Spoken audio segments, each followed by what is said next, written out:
students, I welcome you all to my today's session, which is on postmodernism and sociology.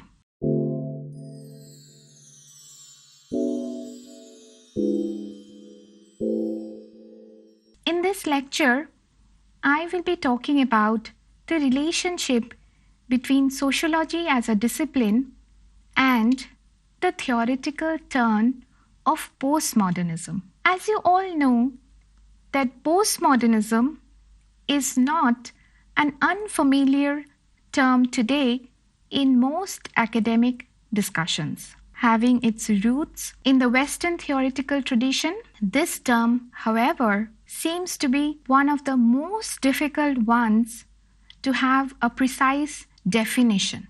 There is no unified notion of postmodernism or a coherent set of ideas that back up postmodern theory, but it is a diverse array of theories which are often lumped together and designated as postmodernism. The structure of the presentation is like this. I will begin with what is postmodernism, and then I will move over to discussing some of the fundamental characteristics of the postmodern theoretical turn in sociology, and then I will move over to discussing one of the most illustrious figures within this tradition, that is Michel Foucault, and his contribution to postmodernism.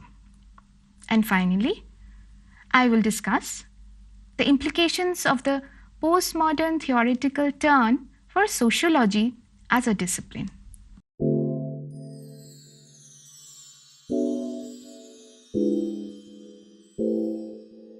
The term postmodernism basically refers to an intellectual movement that critiques modernism and the central tenets of modernism. It emerged in the West from the late 20th century, that is, from the late 1980s and 1990s. Some of the most celebrated names which are associated with postmodern theorizing in sociology include Foucault, Baudrillard, Lyotard, Jameson, Harvey, and so on.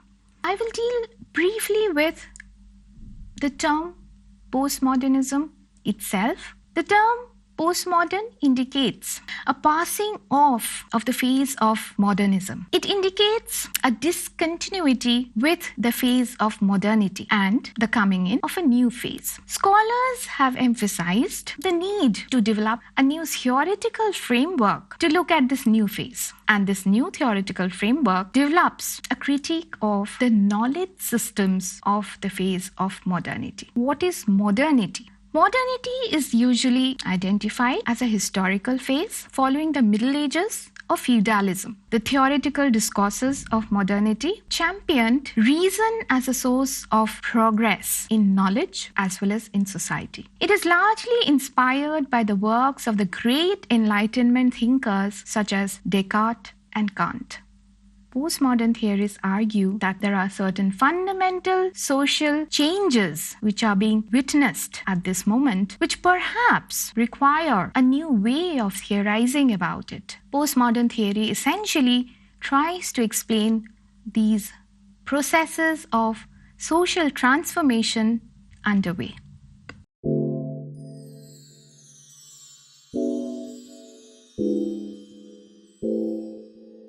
And I quote from Best and Kellner here. The various postmodern thinkers have tried to analyze these processes of social change in different ways. And just to sum up the different ways in which this theoretical domain has advanced, I will quote from Best and Kellner. They say Baudrillard and Lyotard interpret these developments in terms of novel types of information, knowledge, and technologies, while neo-Marxist theorists like Jameson and Harvey interpret the postmodern in terms of development of a higher stage of capitalism, marked by a greater degree of capital penetration and homogenization across the globe. These processes are also producing increased cultural fragmentation, changes in the experience of space and time, and new modes of experience, subjectivity, and culture.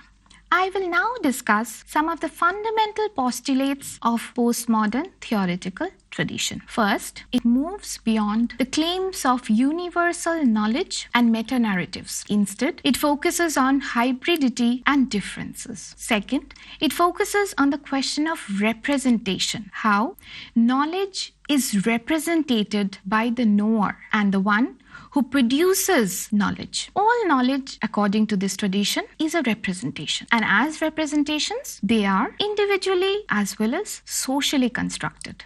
The third important postulate of this theoretical tradition is that there is no notion of objective truth in the sense of fact, which is unchangeable and universal. It is also against any notion of unilinear progress, which is imagined within the tradition of modernity. And finally, postmodern thought emphasizes on the relationship between knowledge and power. We will be explaining all of these postulates further through the work of Michel Foucault. But before we move on to Foucault, I will briefly talk about some of the important figures and their contributions, their key focus within the postmodern tradition.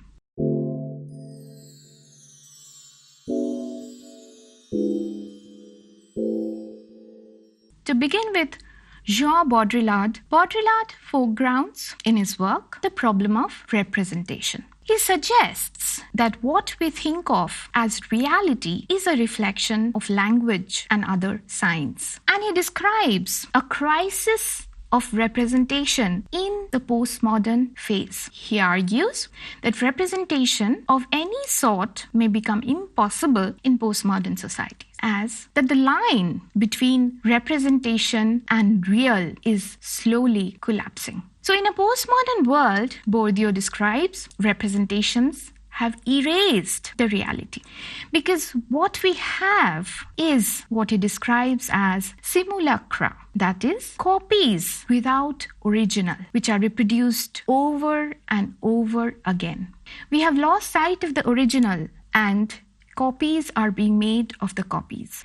This represents the culture of simulacra according to Baudrillard, what he calls a hyper-real world, where representations have become more real than the real. For example, the media images that are produced through news, through soaps and serials, seem to have an effect which seem to be more real than the real world people inhabit in. He describes the postmodern as the age of semiurgy, where he says the signs take on a life of their own and they constitute a new social order.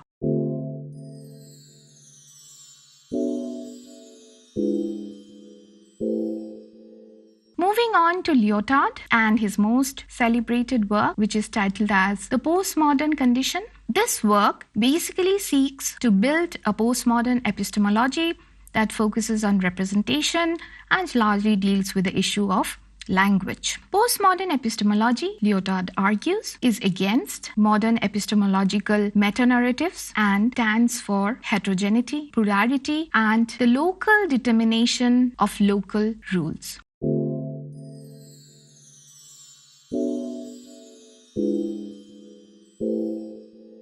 The other thinker of this tradition, Jameson, in his work Postmodernism or the Cultural Logic of Late Capitalism, interprets the emergent forms of postmodern culture within the context of contemporary capitalism. For Jameson, postmodernism is a form of culture that characterizes contemporary mass consumer culture. And he characterizes this mass consumer culture as composed of images and spectacles, having a high intensity emphasis on appearance, style and look, glitz and glamour.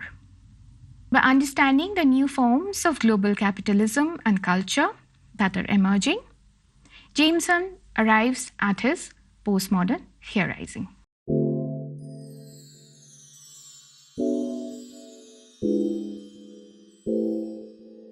we now move on to the third part of this module, which is about the work and the most significant works of Michel Foucault, who is one of the celebrated figures of the postmodern tradition. Michel Foucault was born in Poitiers, France in 1926 in an upper middle class family. He received his early education in local state schools, and further he studied philosophy at École Normale and the University of Paris.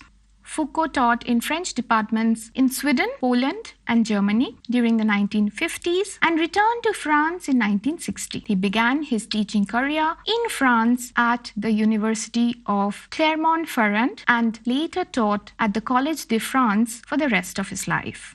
The most important figure which had a dominant influence on Foucault's work was the German philosopher Friedrich Nietzsche. Coming to some of his most important works. Foucault's first major study, which is titled as Madness and Civilization, was published in 1960 and it is derived from his doctoral thesis. It was on madness, focusing on the development of the sciences of psychiatry and psychology and the birth of the asylum at the end of the 18th century. His other notable works include The Birth of the Clinic, which was published in 1963, The Order of Things, 1966, Archaeology of Knowledge, 1969, Discipline and Punish, 1975, and the 3 volumes of History of Sexuality, the first volume being published in 1976 and the other 2 volumes published in 1984. Now we will discuss some of the key ideas of Foucault's theoretical contribution. Foucault rejects the idea of truth as fact in the sense of being objective and unchangeable. He draws attention to the question of representation, which is an individual as well as a social construction. Second, he asserts that knowledge is intrinsically related to power, and he expressed this idea through his very, very influential terminology, power knowledge. Through this concept, he draws attention to the question of how knowledge gets to be produced or what goes into the making of knowledge. To uncover this, he uses 2 methods in his analysis, archaeology and genealogy. Broadly using these 2 methods, he shows how knowledge is produced as well as formalized by discourses. He particularly focuses on the discourses of sexuality, insanity, and criminality to uncover the processes of formation of discourses. Finally, his notion of power is radically different from all other previous notions of it. Rather than viewing power as emanating from particular institutions, he views power as relational and as something that is enacted in every interaction. Now we will move over to Foucault's discussion on power and some of the central assumptions of his notion of power, which is radically different from all other notions of power. As Mills describes, Foucault argues power needs to be seen as something which has to be constantly performed rather than being achieved. He argues that power is a set of relations which are dispersed throughout society rather than being located within particular institutions such as the state or the government. Thus, power is something which does not emanate from institutions, but is dispersed across society. It is not necessarily imposed from above, and every individual constantly uses power as a performance. Thus, for Foucault, power is not a negative concept, but can be productive and therefore positive. He develops 2 important ideas in relation to this notion of power, which are termed as disciplinary power and biopower. We will now talk about what is biopower and what is disciplinary power.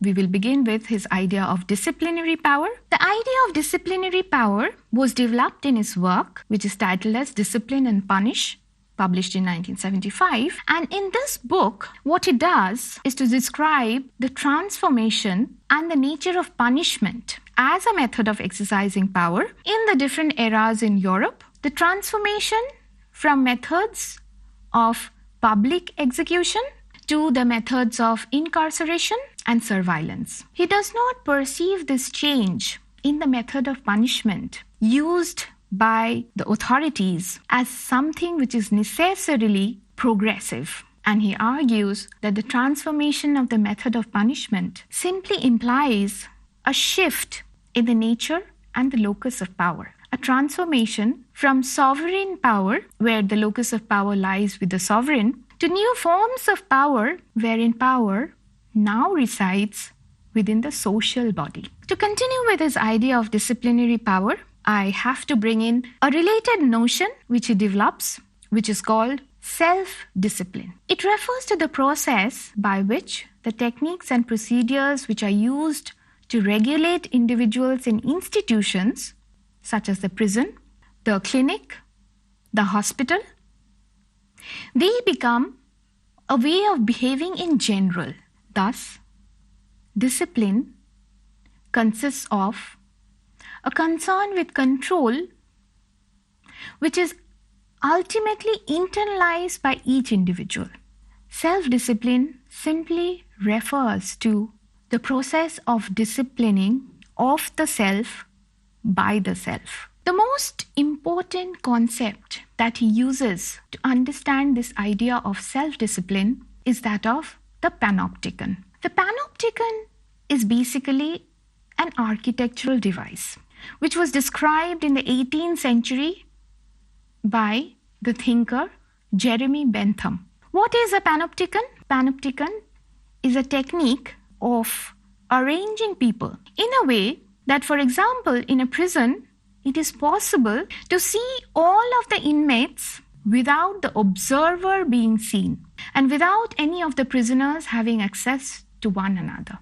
Since in this method of surveillance, one is not aware of when one is being observed, what the panopticon does is to make the inmates internalize the disciplinary gaze. They become disciplined even when no one is observing them. The other concept which we need to discuss is that of biopower.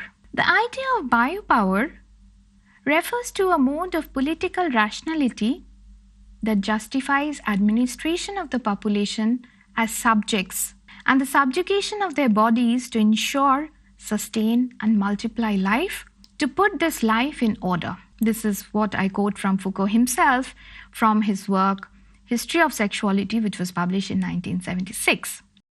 So what is biopower? In other words, biopower refers to the various strategies which are used by administrative bodies to control the body of the subjects, their life as well as their death. He describes how the various forms of knowledge and practices relating to hygiene, public health, control of reproduction and sexuality became the subject of administrative interest. And he particularly mentions that sexuality was a key factor in this process. And by controlling sexuality, populations could be disciplined medically, morally, and also by means of this, the population could be reproduced. The theme of biopower and the politics of biopower are discussed in details of the volume 1 of History of Sexuality and his lectures, which are titled as Society Must Be Defended, which was published in 2003. Now we move on to the other most important theme of Foucault's contribution, which is about power knowledge. Foucault is one of the pioneers in social sciences to postulate a formulation that knowledge equal to power. According to him, there is no objective or absolute truth, and knowledge is contingent because it is ultimately tied up with power. Who produces power and how? And who produces knowledge and how? these are intimately connected with each other. In his Power Knowledge, which was published in 1980, Foucault explores the way some statements come to be established as fact or as true, while denying the validity of other statements. So in this work, to establish the intimate relationship between power and knowledge, he uncovers how truth comes to be established. And one of the ways to understand the formation of truth, according to him, is to understand how discourses come to be formed. I quote from Mills, "Something which is regulated by a set of rules which lead to the distribution and circulation of certain utterances and statements. Some statements are circulated widely and others have restricted circulation." So basically, discourse, according to Foucault, is associated with relations of power. It is power which helps some truth to be established as fact. For something to be considered as a fact, it must be subjected to a process of ratification by those in positions of authority. And Foucault invested himself in understanding the formation and changes in the nature of discourses in Europe from the 17th century to the modern times. We move over to the last part of our discussion today, which is about the relationship between postmodern thinking and sociology. Postmodern thinking has contributed to sociology in terms of thinking in new ways. The primary contribution of postmodern theorizing to the discipline of sociology has been the development of what is termed as critical thinking. In other words, it has contributed to the development of critical knowledge within sociology to understand power relations in society. What postmodernism has done is to give a unique new lens to look at the social world. It not only tries to make sense of the new developments in society, but what it also does is to relook at knowledge of society itself.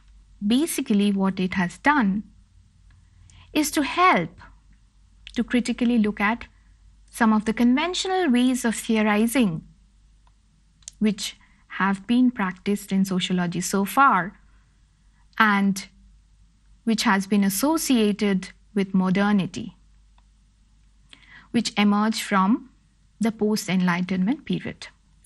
One of the central assumptions of this new way of creating knowledge in postmodern theory, which basically is a critique of modernity, is to go beyond the notions of universal truth and meta-narratives.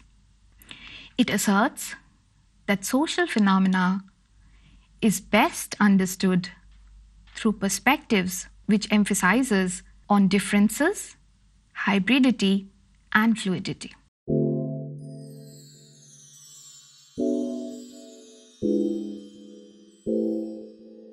What we discussed through today's lecture was basically to begin with the idea of postmodernism, and then we moved over to understand the basic thrust of the theoretical domain of postmodernism.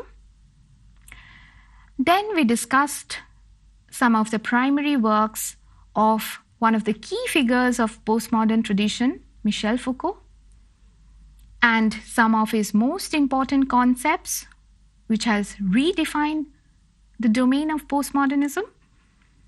And finally, we also discussed the implications of postmodern theorizing on the discipline of sociology. To sum up, the postmodern theoretical turn has implications for understanding social phenomena in newer ways with a critical subjectivity. It brings in the central concerns with the question of power and its relationship with knowledge production. It urges to critically look at given knowledge as truth or universal truth. It asserts fundamentally that knowledge is essentially contextual and contingent. Thank you for listening, and I hope you enjoyed the session. I look forward to seeing you in the next session. Thank you.